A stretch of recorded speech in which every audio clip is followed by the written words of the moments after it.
여러분 안녕하십니까? 오늘 또 참으로 좋은 날입니다. 하나님께서 영광으로 충만하게 채워주시기 바랍니다. 저는 오늘 여러분과 함께 로마서 7장 18절로 25절의 말씀을 가지고 신앙인의 탄식이라는 제목으로 은혜를 나누고자 합니다. 동물과 인간이 근원적으로 다른 점은 동물에게는 영이 없고 인간에게는 영이 있다는 것입니다. 그리고 동물에게는 영뿐 아니라 양심도 없습니다. 그 때문에 동물에게는 윤리나 도덕이 전혀 없습니다.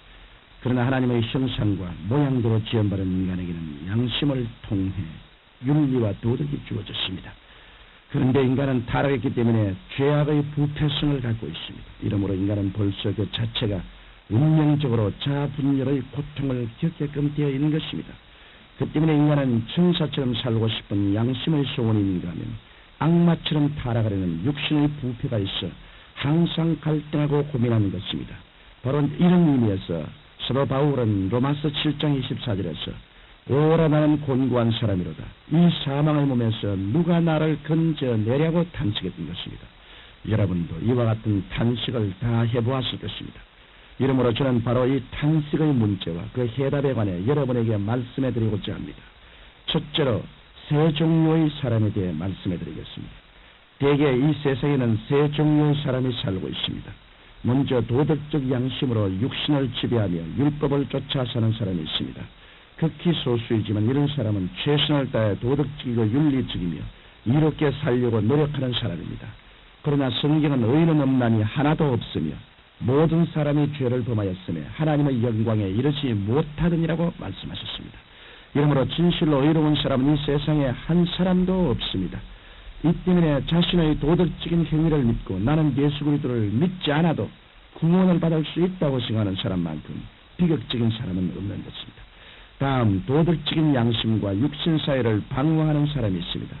이런 사람은 어느 때는 도덕적이고 윤리적인 삶을 살다가도 또 어느 때는 육신의 정욕과 안목의 정욕과 이 세상의 자랑에 끌려 방탕한 생활 속에 빠지기도 합니다.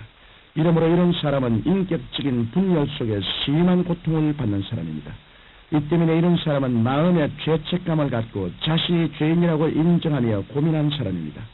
그래서 이런 분류의 사람은 쉽게 예수 그리스도의 복음을 받아들이고 구원의 밧줄을 잡아 신앙 속에 들어갑니다. 또한 도덕적 양심을 저버린 채 동물화되고 악마화된 사람이 있습니다.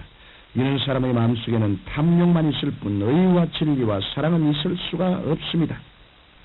이들은 자기의 탐욕을 위해 사람들을 희생시키고 노예화시킵니다. 그 때문에 이런 사람은 그리스도의 복음과는 거리가 멉니다. 그래서 이런 부류의 사람은 심판을 받아 지옥불에 떨어질 수밖에 없는 사람들인 것입니다. 이와 같이 이 세상에는 이러한 세 종류의 사람이 있습니다. 그런데 이 가운데 진정 행복한 사람은 자기 죄를 깨닫고 하나님 앞에서 자신을 죄인이라고 고백하는 사람인 것입니다. 둘째로 사람을 변화시키는 복음에 대해 말씀드리겠습니다. 많은 사람들이 이 세상에서 복음을 듣지만 복음이 무엇인지를 잘 모릅니다.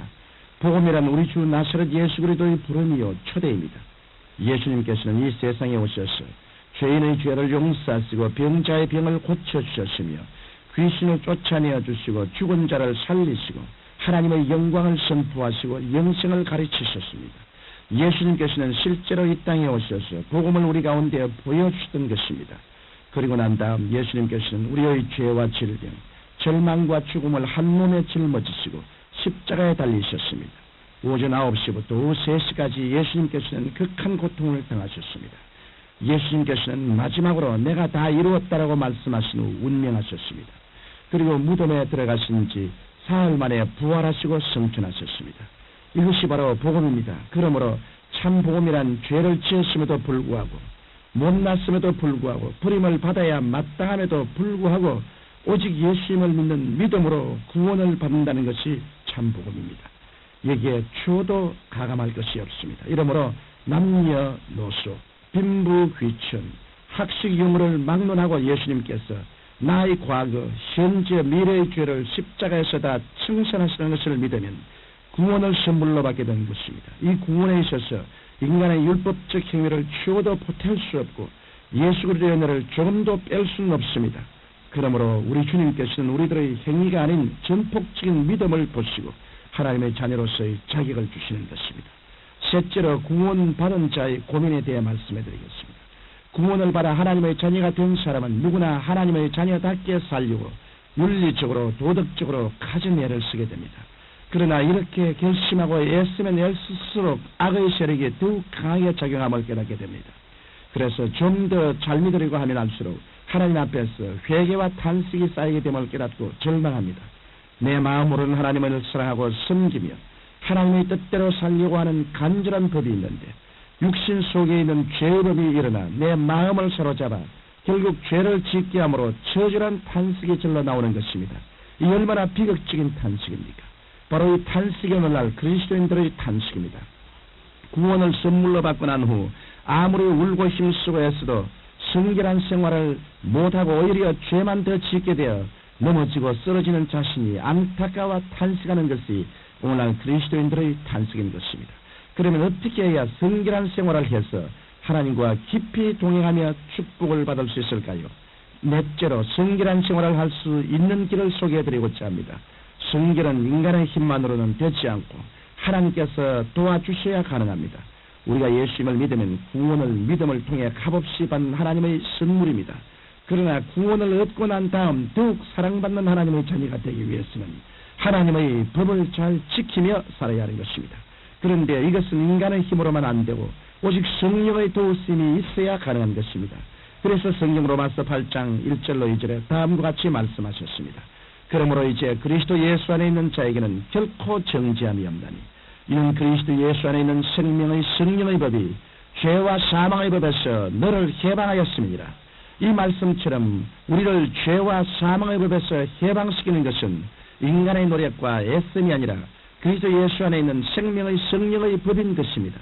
이러므로 우리가 죄의 법에서 해방되리면 우리는 늘 성령님을 인정하고 환영하며 모시드리고 의지하여 성령의 도움을 청해야 하는 것입니다. 이것이 바로 신앙생활에서 승리할 수 있는 비결입니다. 사랑하는 청취자 여러분, 구원은 절대적인 예수님의 십자가 은혜로 받는 선물입니다.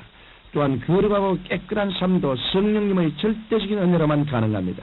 그러므로 여러분은 십자가의 은혜로 구원을 받은 후 성령님의 능력으로 죄를 단호히 버리고 의와 거룩함을 쫓아 살아가심으로 날마다 영혼이 잘됨같이 범사에 잘됨에 강건하고 생명을 얻되 더 넘치게 얻는 성령의 삶을 살아가게 되시기를 주님 이름으로 축원합니다. 살아계신 아버지 하나님, 우리가 주 예수를 믿고 구원을 받고 난 다음에 주의 율법을 지킴으로 하나님의 사랑 안에 거하게 도와주시옵소서. 성령을 충만히 모셔드리고 성령께 의지해서 정말 율법을 지키며 사는 성도들이 되게 도와주옵소서. 예수님 이름으로 기도합니다. 아멘.